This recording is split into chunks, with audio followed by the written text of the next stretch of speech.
ਕਰਵਾਉਣ ਦਾ ਯਤਨ ਕੀਤਾ ਗਿਆ। ਸਿੱਖ ਬੜੇ ਸਿਆਣੇ ਸਨ। ਸਿੱਖ ਪੰਥ 'ਤੇ ਹੋਇਆ ਹਰ ਹਮਲਾ ਬੜੀ ਡੂੰਘੀ ਸੋਚ ਨਾਲ ਵਿਚਾਰ ਕਰਕੇ ਵੇਖਦੇ ਪਰਖਦੇ ਸਨ ਕਿ ਲੋਕ ਕਿੱਥੇ ਕੋ ਸੱਟ ਮਾਰਦੇ ਹਨ।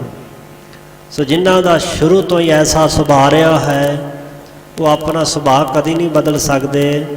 ਸਿੱਖਾਂ ਨੂੰ ਸੋਚਣਾ ਪੈਣਾ ਹੈ। ਗੁਰੂ ਅਰਜਨ ਦੇਵ ਪਾਤਸ਼ਾਹ ਮਹਾਰਾਜ ਜੀ ਨੂੰ ਬੇਨਤੀ ਕੀਤੀ, ਮਹਾਰਾਜ ਜੀ ਕੀ ਕੀਤਾ ਜਾਏ? ਉਹ ਲੋਕ ਇਸ ਤਰ੍ਹਾਂ ਦੀਆਂ ਤਰਕਾਂ ਕੁਤਰਕਾਂ ਕਰਦੇ ਨੇ। ਸਹਿਬ ਗੁਰੂ ਅਰਜਨ ਦੇਵ ਪਾਤਸ਼ਾਹ ਮਹਾਰਾਜ ਜੀ ਨੇ ਇੱਕ ਬ੍ਰਹਮ ਗਿਆਨੀ ਸਿੱਖ ਨੂੰ ਸੱਦਿਆ ਔਰ ਬਚਨ ਕੀਤਾ, ਤੇਰੇ ਬੋਲਾਂ ਦੇ ਵਿੱਚ ਅਸੀਂ ਸੱਤਿਆ ਪਾਈ ਹੈ। ਤੇਰੇ ਮੁਖ ਤੋਂ ਨਿਕਲਿਆ ਹੋਇਆ ਇੱਕ ਇੱਕ ਲਫ਼ਜ਼ ਸੁਣਨ ਵਾਲਿਆਂ ਦੇ ਧੁਰ ਤੱਕ ਜਾ ਕਰਕੇ ਵਸੇਗਾ। ਉਸ ਸਿੱਖ ਦਾ ਨਾਮ ਸੀ ਭਾਈ ਮਾਧੋ ਜੀ।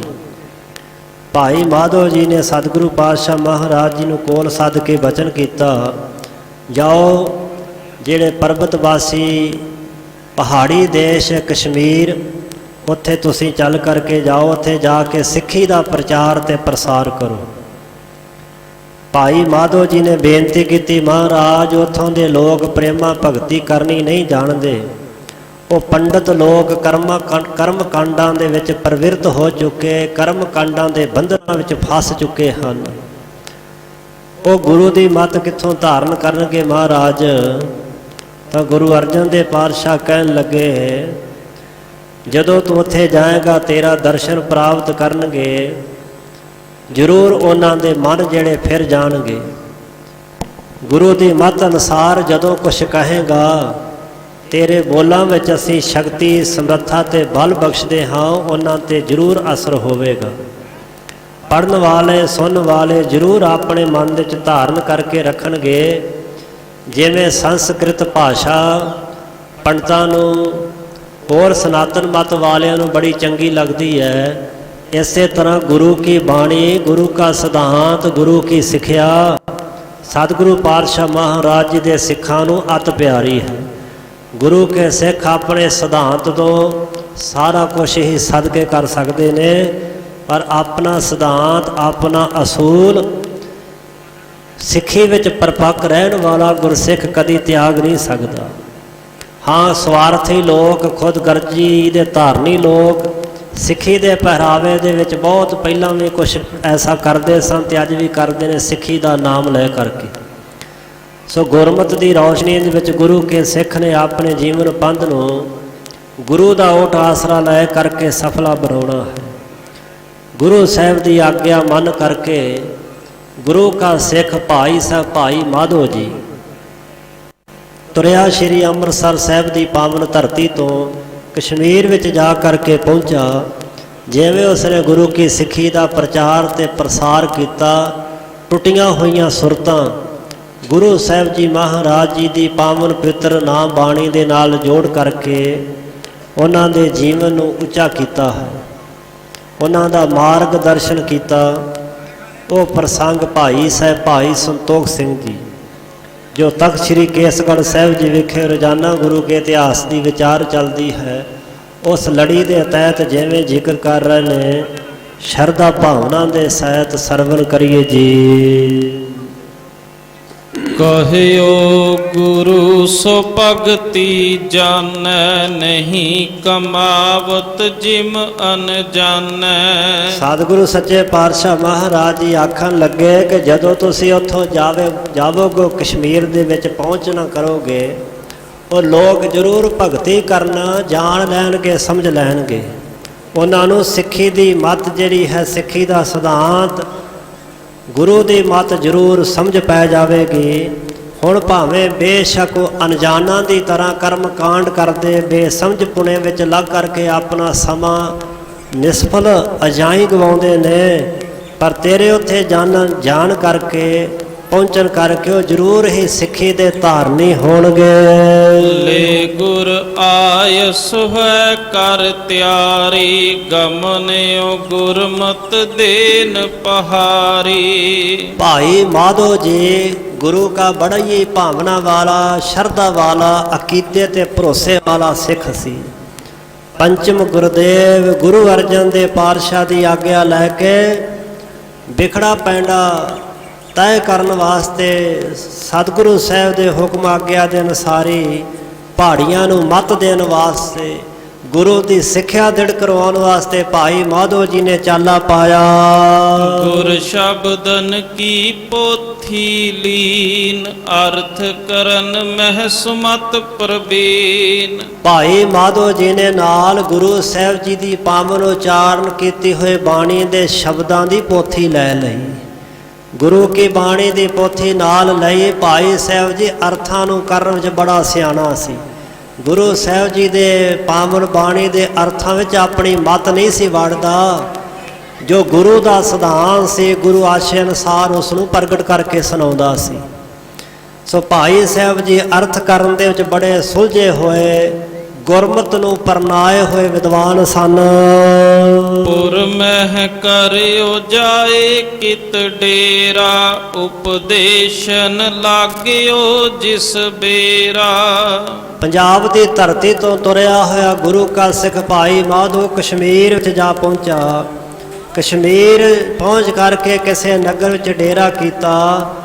ਗੁਰੂ ਸਾਹਿਬ ਜੀ ਦੀ ਆਗਿਆ ਹੁਕਮ ਅਨੁਸਾਰ ਸਿੱਖੀ ਦੇ ਸਿਧਾਂਤ ਦਾ, ਨਾਮ ਬਾਣੀ ਦਾ ਉਪਦੇਸ਼ ਦੇਣ ਲੱਗਾ।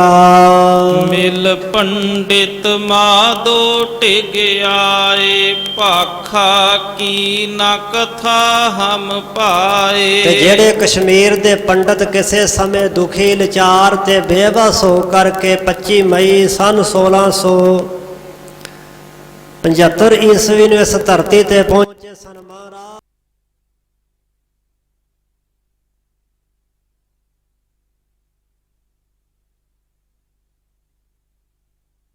ਉਸ ਸਮੇਂ ਗੁਰੂ ਕੀ ਬਾਣੀ ਦਾ ਵਿਰੋਧ ਕਰਦੇ ਹਨ। ਭਾਈ ਮਾਧੋ ਜੀ ਨੂੰ ਆ ਕਰਕੇ ਮਿਲੇ ਕਸ਼ਮੀਰ ਦੇ ਪੰਡਤ। ਕੀ ਆਖਣ ਲੱਗੇ? ਕਹਿਣ ਲੱਗੇ, ਸਿੱਖਾ ਤੂੰ ਜਿਸ ਆਪਣੇ ਗੁਰੂ ਦੀ ਬਾਣੀ ਦੀ ਕਥਾ ਕਰਦਾ ਨਾ, ਕੀਤੀ ਹੋਈ ਬਾਣੀ ਹੈ, ਤੇ ਇਹ ਬਾਣੀ ਦੀ ਇਸ ਤਰ੍ਹਾਂ ਲੋਕ ਬੋਲੀ ਦੀ ਕਥਾ ਜਿਹੜੀ ਹੈ ਸਾਨੂੰ ਨਹੀਂ ਚੰਗੀ ਲੱਗਦੀ, ਸਾਨੂੰ ਨਹੀਂ ਭਾਉਂਦੀ ਹੈ। ਸੁਰਬਾਨੀ ਤਜ ਕਿਮ ਇਹ ਧਾਰੈ, ਨਹਿ ਆਵਤ ਇਮ ਹਿਰਦੈ ਹਮਾਰੈ। ਤੇ ਜਿਹੜੀ ਦੇਵਤਿਆਂ ਦੀ ਬਾਣੀ ਸੰਸਕ੍ਰਿਤ ਹੈ, ਇਸ ਸੰਸਕ੍ਰਿਤ ਭਾਸ਼ਾ ਬੋਲੀ ਨੂੰ ਛੱਡ ਕਰਕੇ ਅਸੀਂ ਤੁਹਾਡੀ ਇਸ ਬਾਣੀ ਗੁਰੂ ਕੀ ਬਾਣੀ ਨੂੰ ਕਿਵੇਂ ਧਾਰਨ ਕਰ ਲਵਾਂਗੇ? ਕਿਉਂਕਿ ਇਹ ਗੱਲ ਸਾਡੇ ਹਿਰਦੇ, ਸਾਡੇ ਮਨ ਵਿੱਚ ਨਹੀਂ ਪਾਉਂਦੀ, ਨਹੀਂ ਚੰਗੀ ਲੱਗਦੀ। ਸੁਨ ਮਾਧੋ ਤਬ ਜੁਗਤ ਬਖਾਨੀ, ਜਿਸ ਨਰ ਲਾਗੀ ਖੁਦਾ ਮਹਾਨੀ। ਭਾਈ ਮਾਧੋ ਬੜਾ ਸਿਆਣਾ ਸਿੱਖ ਸੀ। ਉਹਦੇ ਕੋਲ ਅਨੇਕਾਂ ਦ੍ਰਿਸ਼ਟਾਂਤ, ਪ੍ਰਮਾਣ, ਉਦਾਹਰਨਾਂ, ਸਾਖੀਆਂ, ਐਗਜ਼ੈਂਪਲਾਂ ਸਨ। ਬੜੇ ਸੁਲਝੇ ਹੋਏ ਸਨ। ਕੇਵਲ ਗੱਲਾਂ ਕਰਨ ਵਾਲੇ ਨਹੀਂ ਸਨ, ਕਰਨੀ ਕਮਾਈ ਵਾਲੇ ਗੁਰਸਿੱਖ ਸਨ।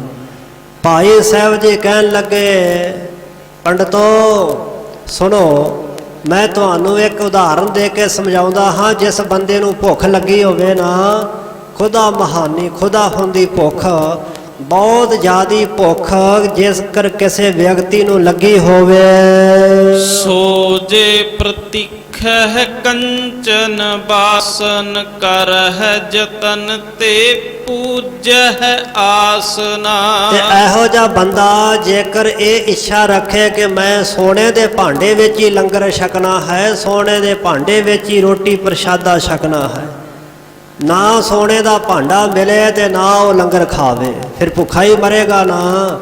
ਕਰੇ ਯਤਨ ਤੇ ਪੂਜੇ ਆਸ ਨਾ ਪਾਵੇ। ਉਹ ਬੰਦਾ ਯਤਨ ਕਰ ਵੀ ਲਵੇ ਤੇ ਉਹਦੀ ਇਸ ਤਰ੍ਹਾਂ ਆਸ ਪੂਰੀ ਨਹੀਂ ਹੋਵੇਗੀ। ਪ੍ਰਾਨ ਹਾਨ ਤਬ ਲੋ ਹੋਏ ਜਾਤ, ਬਿਨ ਤਿਸ ਮਿਲੇ ਨ ਭੋਜਨ ਖਾਤ। ਇੱਥੋਂ ਤੱਕ ਗੱਲ ਪਹੁੰਚ ਜਾਵੇ ਕਿ ਉਹਦੇ ਪ੍ਰਾਣ ਨਾਸ਼ ਹੋਣ ਤੱਕ ਗੱਲ ਬਣ ਜਾਵੇ, ਪਹੁੰਚ ਜਾਵੇ। ਪ੍ਰਾਣ ਹਾਨ ਤਬ ਲੋ ਹੋਏ ਜਾਤ, ਕਿ ਪ੍ਰਾਣਾਂ ਦੇ ਨਾਸ਼ ਹੋਣ ਤੱਕ ਗੱਲ ਪਹੁੰਚ ਜਾਵੇ।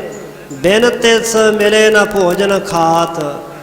ਤੇ ਜੇਕਰ ਸੋਨੇ ਦਾ ਭਾਂਡਾ ਬਰਤਨ ਨਾ ਮਿਲੇ ਤੇ ਉਹ ਭੋਜਨ ਨਾ ਖਾਵੇਗਾ ਤੇ ਫਿਰ ਜ਼ਰੂਰ ਹੀ ਮਰ ਜਾਵੇਗਾ, ਜ਼ਰੂਰ ਮੌਤ ਦੇ ਮੂੰਹ 'ਚ ਭੁੱਖਾ ਰਹਿ ਕਰਕੇ ਡਿੱਗ ਪਵੇਗਾ। ਦੂਸਰ ਸ਼ੁਦਿਤ ਆਹਾਰ ਨਿਹਾਰਾ, ਜਿਸ ਕਿਸ ਬਾਸਨ ਸੁਚ ਮਹਿ ਧਾਰਾ। ਤੇ ਦੂਜਾ ਇੱਕ ਅਜਿਹਾ ਵਿਅਕਤੀ ਹੈ ਜਿਹੜਾ ਇਹ ਨਹੀਂ ਸੋਚਦਾ ਕਿ ਸੋਨੇ ਦਾ ਭਾਂਡਾ ਮਿਲੇ ਤੇ ਫਿਰ ਮੈਂ ਲੰਗਰ ਛਕਾਂਗਾ। ਉਹ ਆਪਣੀ ਭੁੱਖ ਵੱਲ ਵੇਖਦਾ ਹੈ। ਉਸਨੇ ਭੁੱਖ ਵੱਲ ਵੇਖਿਆ ਤੇ ਕਿਸੇ ਵੀ ਭਾਂਡੇ ਵਿੱਚ, ਜਿਹੜਾ ਭਾਂਡਾ ਸੁੱਚਾ ਸੀ ਕਿਸੇ ਵੀ ਧਾਤ ਦਾ ਬਣਿਆ ਸੀ, ਭਾਵੇਂ ਮਿੱਟੀ ਦਾ ਕਿਉਂ ਨਾ ਬਣਿਆ ਹੋਵੇ, ਉਸਨੇ ਵੇਖਿਆ ਕਿ ਭੋਜਨ ਜਿਹੜਾ ਸਾਫ਼ ਭਾਂਡੇ ਵਿੱਚ ਬਣਿਆ ਹੈ ਤੇ ਛਕਣ ਵਾਸਤੇ ਵੀ ਭਾਂਡਾ ਜਿਹੜਾ ਸਾਫ਼ ਹੈ। ਅਚ ਹੈ ਆਨੰਦ ਹੋਏ ਕਰ ਜੀਵਤ, ਸਰਬ ਭਾਂਤ ਕੋ ਸਮਰੱਥ ਥੀਵਤ। ਤੇ ਉਹ ਦੂਸਰੀ ਕਿਸਮ ਦਾ ਵਿਅਕਤੀ ਜਿਹੜਾ ਹੈ ਉਹ ਭੋਜਨ ਛਕ ਕਰਕੇ ਆਨੰਦ ਵਿੱਚ ਜਿਉਂਦਾ ਹੈ, ਖੁਸ਼ੀ ਪ੍ਰਸੰਨਤਾ ਦੇ ਨਾਲ ਜੀਵਨ ਬਤੀਤ ਕਰਦਾ ਹੈ ਤੇ ਸਾਰੀ ਭਾਂਤ ਸਾਰੀ ਤਰ੍ਹਾਂ ਨਾਲ ਸਮਰੱਥ ਥੀਵਤ, ਸਮਰੱਥ ਹੁੰਦਾ, ਸ਼ਕਤੀਵਾਨ ਹੁੰਦਾ ਹੈ। ਕਿਉਂਕਿ ਭੋਜਨ ਪ੍ਰਸ਼ਾਦਾ ਖੁਰਾਕ ਖਾਣ ਦੇ ਨਾਲ ਹੀ ਸਰੀਰ ਨੂੰ ਤਾਕਤ ਮਿਲਦੀ ਹੈ।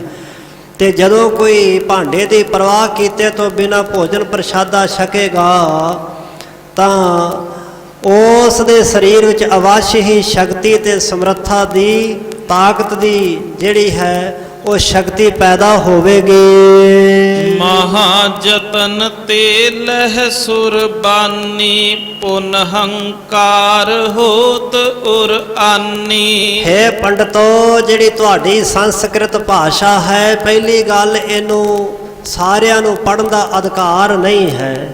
ਬੜੇ ਯਤਨ ਦੇ ਨਾਲ ਜੇਕਰ ਕਿਸੇ ਨੂੰ ਪੜ੍ਹਨ ਵਾਸਤੇ ਮਿਲ ਜਾਵੇ, ਪੜ੍ਹ ਕਰਕੇ ਇਹਨੂੰ ਬੰਦਾ ਹੰਕਾਰੀ ਹੋ ਜਾਂਦਾ, ਜੀ ਮੈਂ ਵੱਡਾ ਸੰਸਕ੍ਰਿਤ ਦਾ ਵਿਦਵਾਨ ਹਾਂ, ਮੈਂ ਪੰਡਤ ਹਾਂ। ਸੋ ਹਿਰਦੇ ਦੇ ਵਿੱਚ ਬਹੁਤ ਭਾਰੀ ਹੰਕਾਰ ਆ ਜਾਂਦਾ ਹੈ। ਸੋਈ ਭਗਤ ਗਿਆਨ ਵਿੱਚ ਭਾਖਾ, ਜਿਸ ਕੋ ਮੁਕਤ ਹੋਨ ਅਬਿਲਾਖਾ। ਤੇ ਸੋਈ ਉਹੀ ਭਗਤੀ, ਉਹੀ ਗਿਆਨ ਵਿੱਚ ਭਾਖਾ। ਭਾਖਾ ਜਿਹੜੀ ਲੋਕ ਬੋਲੀ ਗੁਰੂ ਕੀ ਬਾਣੀ ਹੈ, ਉਸ ਪਾਵਨ ਬਾਣੀ ਦੇ ਵਿੱਚ ਬ੍ਰਹਮ ਗਿਆਨ ਨੂੰ, ਭਗਤੀ ਨੂੰ ਸਾਹਿਬਾਂ ਨੇ ਵਰਣਨ ਕੀਤਾ ਹੈ। ਤੇ ਜੇਕਰ ਕਿਸੇ ਮਨੁੱਖ ਦੇ ਮਨ ਵਿੱਚ ਮੁਕਤ ਹੋਣ ਦੀ ਅਬਲਾਖਾ ਇੱਛਾ ਹੈ, ਜੇਕਰ ਕੋਈ ਬੰਦਾ ਚਾਹੁੰਦਾ ਨਾ ਕਿ ਮੇਰੇ ਜੰਮਣ ਤੇ ਮਰਨ ਦੇ ਬੰਧਨ ਕੱਟੇ ਜਾਣ, ਆਵਾਗਮਨ ਦਾ ਪੈਂਡਾ ਮੁੱਕ ਜਾਵੇ, ਗੁਰਮਤਿ ਪਾਏ ਸੋ ਹੋਏ ਨਿਹਾਲ, ਬ੍ਰਹਮ ਗਿਆਨ ਅਰ ਕ੍ਰਿਤ ਸਮਚਾਲ। ਉਹ ਗੁਰਮੁਖ ਭਾਈ, ਉਹ ਪ੍ਰੇਮੀ ਜਨ ਗੁਰਮਤਿ ਪਾਏ, ਗੁਰੂ ਦੀ ਮੱਤ ਧਾਰਨ ਕਰ ਲਵੇ, ਗੁਰੂ ਦੀ ਸਿੱਖਿਆ ਨੂੰ ਪਾ ਲਵੇ, ਹੋਏ ਨਿਹਾਲ, ਨਿਹਾਲ ਹੋ ਜਾਵੇਗਾ। ਬ੍ਰਹਮ ਗਿਆਨ ਅਤੇ ਜਿਹੜਾ ਘਿਓ ਹੈ, ਇਹਨਾਂ ਦੀ ਸਮ ਚਾਲ, ਇਹਨਾਂ ਦੀ ਇੱਕੋ ਹੀ ਤਰ੍ਹਾਂ ਦੀ ਮਰਿਆਦਾ ਹੈ, ਚਾਲ ਹੈ, ਤਰੀਕਾ ਹੈ। ਜਿਸ ਕਿਸ ਬਾਸਨ ਰਹਿ ਪੁਨੀਤ, ਅੰਗੀਕਾਰ ਹੈ ਸਭ ਧਰ ਪ੍ਰੀਤ। ਉਹ ਚਾਲ, ਉਹ ਰੀਤੀ, ਉਹ ਤਰੀਕਾ ਕੀ ਹੈ ਕਿ ਇਹ ਜਿਸ ਕਿਸੇ ਵੀ ਭਾਂਡੇ ਵਿੱਚ ਰਹਿਣ, ਬ੍ਰਹਮ ਗਿਆਨ ਕਿਸੇ ਹਿਰਦੇ ਵਿੱਚ ਰਹੇ ਜਾਂ ਘਿਓ ਕਿਸੇ ਵੀ ਭਾਂਡੇ ਵਿੱਚ ਹੋਵੇ, ਉਹ ਉਸ ਭਾਂਡੇ ਨੂੰ ਪਵਿੱਤਰ ਹੀ ਕਰਦਾ ਹੈ। ਬਾਣੀ ਵਿੱਚ ਲਿਖਿਆ ਕਿ ਪਟ ਭਾਂਡਾ ਕਾਹੇ ਨਾ ਕੋਏ, ਐਸਾ ਭਗਤ ਵਰਨ ਮੈਂ ਹੋਏ। ਜਿਵੇਂ ਪੁਰਾਣੇ ਸਮੇਂ ਵਿੱਚ ਵੇਖਿਆ ਨਹੀਂ ਸੀ ਜਾਂਦਾ ਕਿ ਇਹ ਬਰਤਨ ਕਿਹੜਾ, ਜਿਹੜੇ ਬਰਤਨ 'ਚ ਘਿਓ ਪਾਇਆ, ਚੰਮ ਦੇ ਗੁਥਲੇ ਬਣਾਏ ਜਾਂਦੇ ਸਨ ਘਿਓ ਪਾਉਣ ਵਾਸਤੇ। ਸੋ ਘਿਓ ਨੂੰ ਵੇਖਿਆ ਜਾਂਦਾ ਸੀ। ਸੋ ਇਸੇ ਤਰ੍ਹਾਂ ਹੀ ਭਾਈ ਅੰਗੀਕਾਰੇ ਸਭ ਧਰ ਪ੍ਰੀਤ, ਬ੍ਰਹਮ ਗਿਆਨ ਦੀ ਅਵਸਥਾ ਨੂੰ ਅਤੇ ਘਿਓ ਨੂੰ ਸਾਰੇ ਹੀ ਪ੍ਰੇਮ ਧਾਰਨ ਕਰਕੇ ਅੰਗੀਕਾਰ ਕਰਦੇ, ਪ੍ਰਵਾਨ ਕਰਦੇ ਨੇ। ਕਿਉਂਕਿ ਘਿਓ ਤੇ ਬ੍ਰਹਮ ਗਿਆਨ ਜਿਸ ਹਿਰਦੇ, ਜਿਸ ਸਰੀਰ ਰੂਪੀ ਬਰਤਨ ਵਿੱਚ ਜਾਂ ਪ੍ਰਤੱਖ ਬਰਤਨ ਵਿੱਚ ਹੋਵੇ, ਉਸ ਨੂੰ ਪਵਿੱਤਰਤਾ ਬਖਸ਼ਦਾ ਹੈ। ਤਿਮ ਕਿਸ ਜਾਤ ਬਰਨ ਕਿਸ ਹੋਏ, ਬ੍ਰਹਮ ਗਿਆਨ ਲਹਿ ਬੁੱਧ ਸਭ ਕੋਏ। ਭਾਈ ਮਾਧੋ ਜੀ ਆਖਣ ਲੱਗਾ, ਪੰਡਤੋ ਇਸੇ ਤਰ੍ਹਾਂ ਹੀ ਕਿਸੇ ਜਾਤ ਵਰਨ ਮਜ਼ਹਬ ਕੁਲ ਦਾ ਵਿਅਕਤੀ ਹੋਵੇ, ਗੁਰੂ ਗ੍ਰੰਥ ਸਾਹਿਬ ਮਹਾਰਾਜ ਜੀ ਦੀ ਪਾਵਨ ਬਾਣੀ ਪੜ੍ਹ ਕੇ, ਗੁਰੂ ਕੀ ਸਿੱਖਿਆ ਸੁਣ ਕੇ ਉਹ ਬ੍ਰਹਮ ਗਿਆਨ ਨੂੰ ਪ੍ਰਾਪਤ ਕਰ ਸਕਦਾ ਹੈ। ਉਸ ਨੂੰ ਬ੍ਰਹਮ ਗਿਆਨ ਦੀ ਪ੍ਰਾਪਤੀ ਹੋ ਜਾਂਦੀ ਹੈ। ਗੁਰੂ ਸਾਹਿਬ ਜੀ ਕਿਸੇ ਨਾਲ ਕੋਈ ਵਿਤਕਰਾ ਨਹੀਂ ਕਰਦੇ। ਖੱਤਰੀ ਬ੍ਰਾਹਮਣ ਸੂਦ ਵੈਸ ਉਪਦੇਸ਼ ਚੌ ਵਰਨਾ ਕੋ ਸਾਂਝਾ। ਸੋ ਇਸ ਵਾਸਤੇ ਜਿਹੜਾ ਵੀ ਗੁਰੂ ਕੀ ਪਾਵਨ ਬਾਣੀ ਨੂੰ ਪ੍ਰੇਮ ਦੇ ਨਾਲ ਪੜ੍ਹੇਗਾ, ਕਮਾਏਗਾ, ਉਹ ਬ੍ਰਹਮ ਗਿਆਨ ਨੂੰ ਪ੍ਰਾਪਤ ਕਰ ਲਵੇਗਾ। ਸੁਰਬਾਨੀ ਤੁਮ ਪ੍ਰਥਮ ਵਿਚਾਰੋ, ਪੁਨ ਭਾਖਾ ਮਹਿ ਅਰਥ ਉਚਾਰੋ। ਤੇ ਪਹਿਲਾਂ ਤੁਸੀਂ ਸੰਸਕ੍ਰਿਤ ਬਾਣੀ ਜਿਹਨੂੰ ਦੇਵਤਿਆਂ ਦੀ ਬੋਲੀ ਕਹਿੰਦੇ ਹੋ, ਸੰਸਕ੍ਰਿਤ ਦੇ ਵਿੱਚ ਉਚਾਰਨ ਕਰਦੇ, ਫਿਰ ਤੁਸੀਂ ਆਮ ਲੋਕ ਬਾਣੀ ਦੇ ਵਿੱਚ ਉਹਦੇ ਅਰਥ ਕਰਕੇ ਵਿਚਾਰ ਕੇ ਤੇ ਲੋਕਾਂ ਨੂੰ ਸਮਝਾਉਂਦੇ ਹੋ। ਭਾਖਾ ਬਿਨ ਜੋ ਕਾਮ ਤੁਹਾਰਾ, ਪੂਰਨ ਭਇਓ ਨ ਲਿਹੋ ਵਿਚਾਰਾ। ਇਸ ਵਾਸਤੇ ਭਾਈ ਜਿਹੜੀ ਲੋਕ ਬੋਲੀ ਹੈ, ਉਸ ਲੋਕ ਬੋਲੀ ਤੋਂ ਬਿਨਾ ਤੁਹਾਡਾ ਕੰਮ ਨਹੀਂ ਸਰਿਆ। ਫਿਰ ਵੀ ਤੁਹਾਨੂੰ ਲੋਕ ਬੋਲੀ ਦਾ ਸਹਾਰਾ ਲੈਣਾ ਹੀ ਪਿਆ ਅਰਥ ਕਰਨ ਵਾਸਤੇ। ਹੁਣ ਕਿਸੇ ਨੇ ਸੰਸਕ੍ਰਿਤ ਦਾ ਸ਼ਲੋਕ ਪੜ੍ਹਿਆ ਹੋਵੇ ਤੇ ਕੀ ਪਤਾ ਲੱਗੇਗਾ। ਪੰਡਤ ਮੰਦਰਾਂ ਵਿੱਚ ਪੜ੍ਹ ਰਹੇ ਹੁੰਦੇ ਤੇ ਉਹਨਾਂ ਦੇ ਧਰਮ ਦੇ ਬੰਦਿਆਂ ਨੂੰ ਨਹੀਂ ਪਤਾ ਲੱਗਦਾ ਕਿ ਕੀ ਬੋਲ ਰਿਹਾ, ਕੀ ਪੜ੍ਹ ਰਿਹਾ ਦਾ ਮਤਲਬ ਕੀ ਹੈ। ਜਦੋਂ ਕੋਈ ਅਰਥ ਕਰਕੇ ਆਮ ਬੋਲੀ 'ਚ ਸਮਝਾਵੇਗਾ ਫਿਰ ਪਤਾ ਲੱਗੇਗਾ। ਭਾਈ ਮਾਧੋ ਜੀ ਆਖਣ ਲੱਗਾ, ਸੰਸਕ੍ਰਿਤ ਭਾਸ਼ਾ ਤਾਂ ਅਧੂਰੀ ਭਾਸ਼ਾ ਹੈ, ਜਿਹਦੇ ਭਾਵ ਨੂੰ ਅਰਥਾਂ ਨੂੰ ਸਮਝਾਉਣ ਵਾਸਤੇ ਆਮ ਲੋਕ ਬੋਲੀ ਦਾ ਸਹਾਰਾ ਲੈਣਾ ਪਿਆ।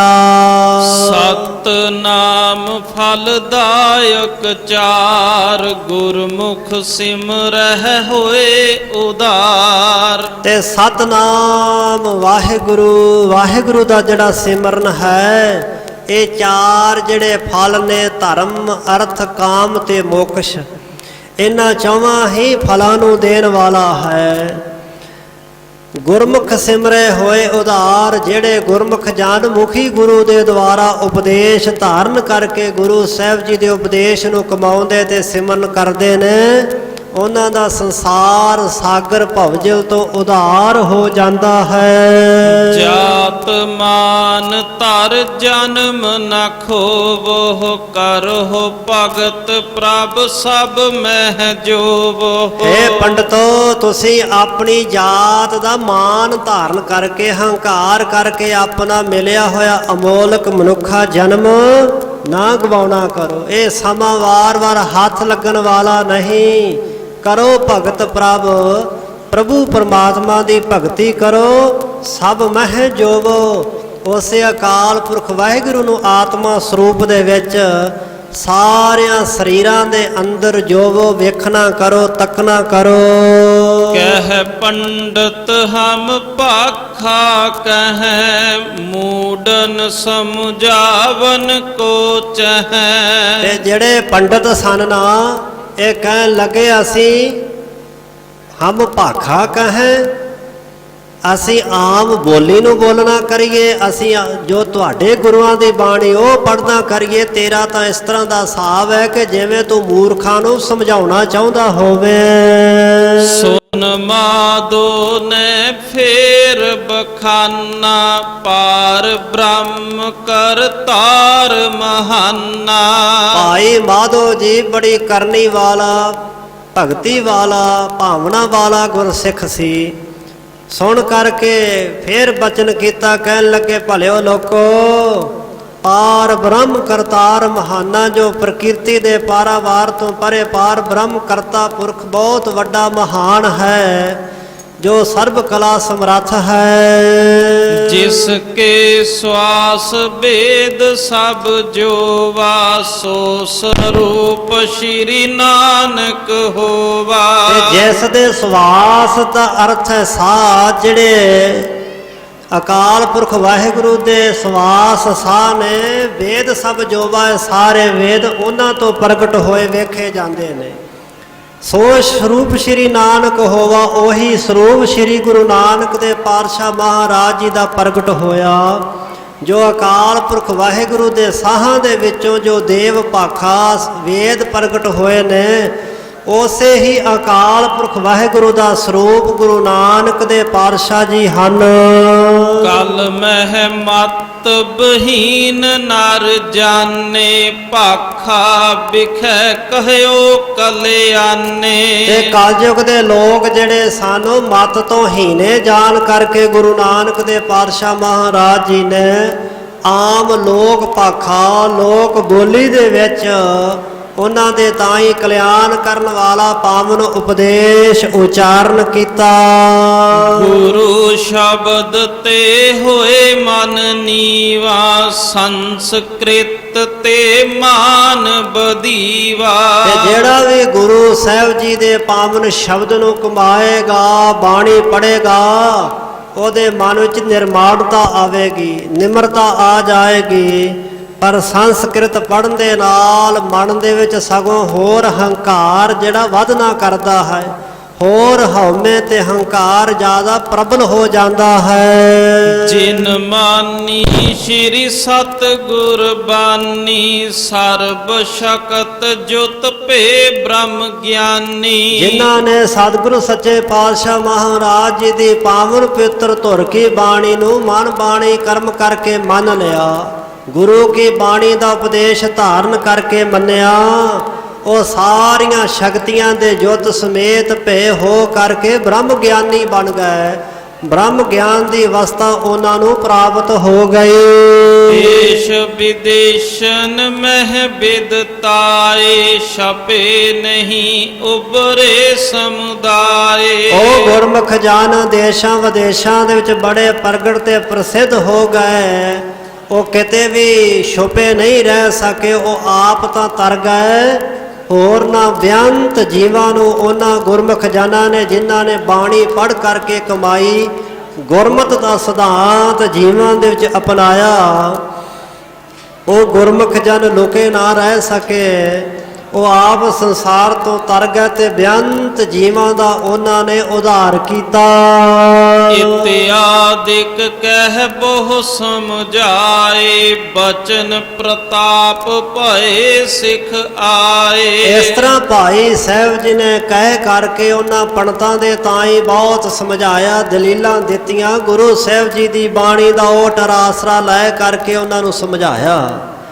ਭਾਈ ਸਾਹਿਬ ਕਹਿੰਦੇ ਗੁਰੂ ਦੇ ਬਚਨਾਂ ਦਾ ਪ੍ਰਤਾਪ ਸੀ ਨਾ।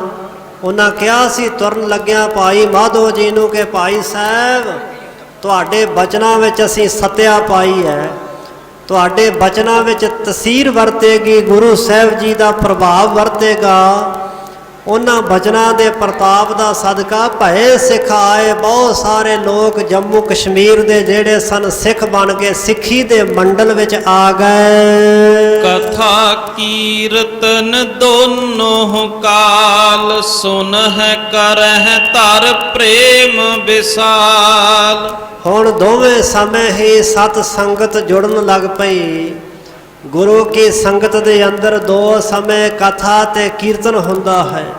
ਧੁਰ ਕੀ ਬਾਣੀ ਇਲਾਹੀ ਬਾਣੀ ਦਾ ਸ਼ਬਦ ਕੀਰਤਨ ਹੋ ਕੇ ਨਾਲ ਗੁਰੂ ਕੀ ਬਾਣੀ ਦੀ ਵਿਚਾਰ ਕੀਤੀ ਜਾਂਦੀ ਹੈ।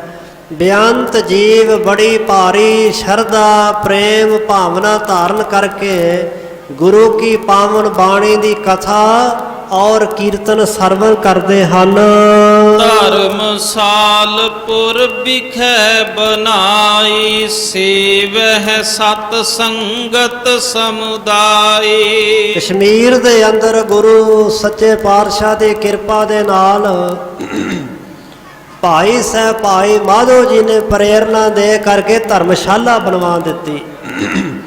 ਜਿਸ ਧਰਮਸ਼ਾਲਾ ਦੇ ਅੰਦਰ ਸੇਵੇ ਸਤ ਸੰਗਤ ਸਮੁਦਾਈ, ਬੇਅੰਤ ਗੁਰੂ ਕੀਆਂ ਸਿੱਖ ਸੰਗਤਾਂ ਜੁੜਨ ਲੱਗੀਆਂ, ਗੁਰੂ ਕੀ ਨਾਮ ਬਾਣੀ ਦਾ ਅਭਿਆਸ ਕਰਨ ਲੱਗੀਆਂ, ਨਾਲ ਗੁਰੂ ਕੇ ਸਿੱਖ ਸੰਗਤਾਂ ਦੀ ਇੱਕ ਦੂਜੇ ਦੀ ਟਹਿਲ ਸੇਵਾ ਕਰਨ ਲੱਗੇ। ਇੱਕ ਸਿੱਖ ਨੂੰ ਦੂਜਾ ਸਿੱਖ ਗੁਰੂ ਦਾ ਸਰੂਪ ਜਾਣ ਕਰਕੇ ਸੇਵਾ ਕਰਦੇ ਹੋਏ ਗੁਰੂ ਸੱਚੇ ਪਾਤਸ਼ਾਹ ਜੀ ਦੇ ਦਰ ਘਰ ਦੀਆਂ ਖੁਸ਼ੀਆਂ ਬੇਅੰਤ ਰਹਿਮਤਾਂ ਤੇ ਬਰਕਤਾਂ ਦੇ ਪਾਤਰ ਬਣਨ ਲੱਗ ਪਏ। ਸਿੱਖਨ ਸੇਵ ਹੋਨ ਤਬ ਲਾਗੀ ਭਏ ਗੁਰੂ ਪਗ ਕੇ ਅਨੁਰਾਗੀ। ਗੁਰੂ ਕੀਆਂ ਸਿੱਖ ਸੰਗਤਾਂ ਸਿੱਖਾਂ ਦੀ ਬੜੀ ਭਾਰੀ ਸੇਵਾ ਹੋਣ ਲੱਗ ਪਈ। ਤੇ ਭਾਈ ਸਾਹਿਬ ਜੀ ਕਹਿੰਦੇ ਉਹ ਲੋਕ ਜਿਹੜੇ ਕਿਸੇ ਸਮੇਂ ਕਹਿੰਦੇ ਸਨ ਸੰਸਕ੍ਰਿਤ ਜਿਹੜੀ ਇਹ ਦੇਵਤਿਆਂ ਦੀ ਬੋਲੀ ਹੈ, ਤੁਹਾਡੇ ਗੁਰੂਆਂ ਦੀ ਬਾਣੀ ਲੋਕ ਭਾਸ਼ਾ ਦੇ ਵਿੱਚ ਹੈ, ਜਿਸ ਨੂੰ ਤਾਂ ਆਮ ਨੀਵੇਂ ਲੋਕ ਬੋਲਦੇ ਪੜ੍ਹਦੇ ਸੁਣਦੇ ਨੇ। ਅਸੀਂ ਇਸ ਬੋਲੀ ਨੂੰ ਨਹੀਂ ਪੜ੍ਹਨਾ ਨਹੀਂ ਸੁਣਨਾ, ਅਸੀਂ ਤਾਂ ਸੰਸਕ੍ਰਿਤ ਪੜ੍ਹਾਂਗੇ, ਸੰਸਕ੍ਰਿਤ ਬੋਲਾਂਗੇ, ਸੰਸਕ੍ਰਿਤ ਹੀ ਪੜ੍ਹਾਵਾਂਗੇ। ਉਹ ਲੋਕ ਮਨ ਦਾ ਹੰਕਾਰ ਛੱਡ ਕਰਕੇ ਭਾਈ ਸਾਹਿਬ ਕਹਿੰਦੇ ਭਏ ਗੁਰੂ ਪਗ ਕੇ ਅਨੁਰਾਗੀ। ਸਤਿਗੁਰੂ ਸੱਚੇ ਪਾਤਸ਼ਾਹ ਮਹਾਰਾਜ ਜੀ ਦੇ ਚਰਨ ਕਮਲਾਂ ਦੇ ਪ੍ਰੇਮੀ ਬਣ ਗਏ। ਲੈ ਗੁਰ ਕਾਰ ਦਰਸ ਕੋ ਆਵੈ ਹੋਤ ਨਿਹਾਲ ਪਰਮ ਸੁਖ ਪਾਵੈ। ਕਾਰ ਭੇਟਾ ਸੇਵਾ ਲੈ ਕਰਕੇ ਕਸ਼ਮੀਰ ਦੇ ਲੋਕ ਸਿੱਖ ਸੰਗਤਾਂ ਦੇ ਰੂਪ ਵਿੱਚ ਪੰਚਮ ਪਾਤਸ਼ਾਹ ਗੁਰਦੇਵ ਗੁਰੂ ਅਰਜਨ ਦੇਵ ਪਾਤਸ਼ਾਹ ਦੇ ਦਰਸ਼ਨ ਦੀਦਾਰ ਕਰਨ ਵਾਸਤੇ ਆਉਣ ਲੱਗੇ। ਹੋਤ ਨਿਹਾਲ ਪਰਮ ਸੁਖ ਪਾਵੈ।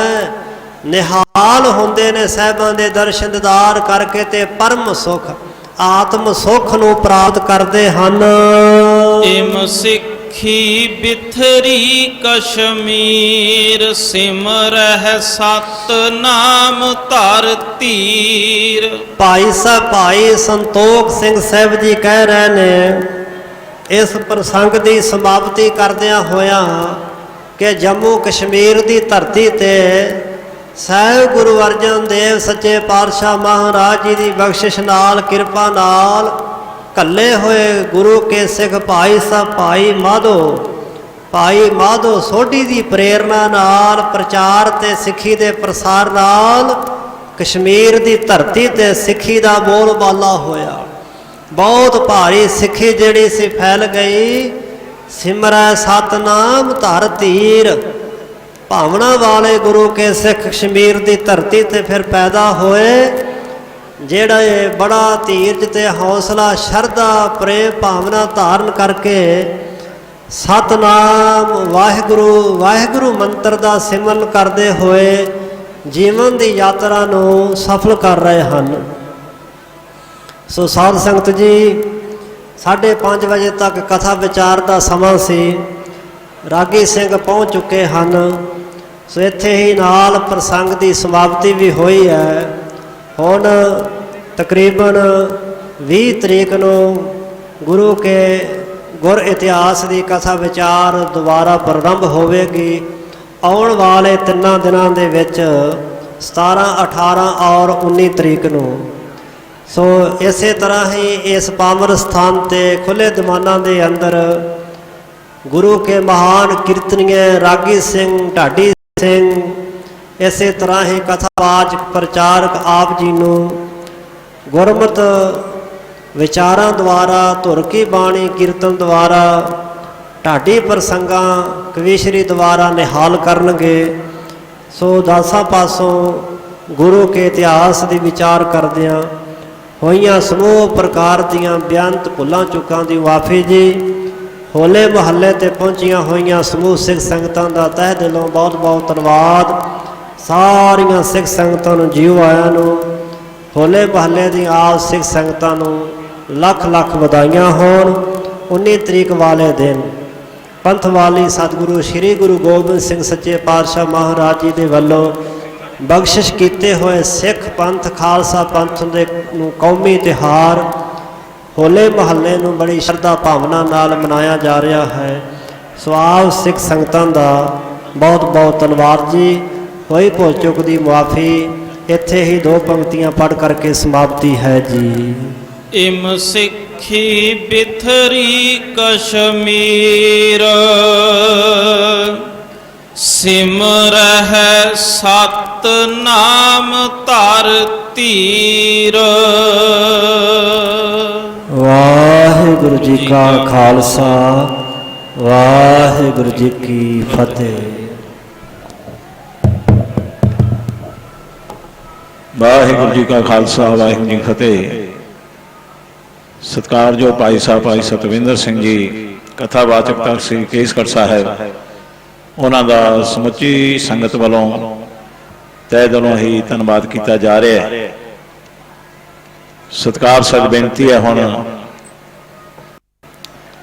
ਜਿੱਥੇ ਸੋਦਰ ਦੀ ਚੌਂਕੀ ਦੇ ਸਬੰਧ ਦੇ ਅੰਦਰ ਕੀਰਤਨ ਦੀ ਸੇਵਾ ਨਿਭਾਉਣ ਵਾਸਤੇ ਜੋ ਗੁਰੂ ਦੀਆਂ ਮਹਾਨ ਬਖਸ਼ਿਸ਼ਾਂ ਦਾ ਸਦਕਾ ਭਾਈ ਸਾਹਿਬ ਭਾਈ ਗੋਪਾਲ ਸਿੰਘ ਜੀ USA ਵਾਲੇ ਉਹ ਚੇਚੇ ਤੌਰ ਤੇ ਸੰਗਤ ਦੇ ਵਿੱਚ ਹਾਜ਼ਰ ਹੋਏ ਨੇ।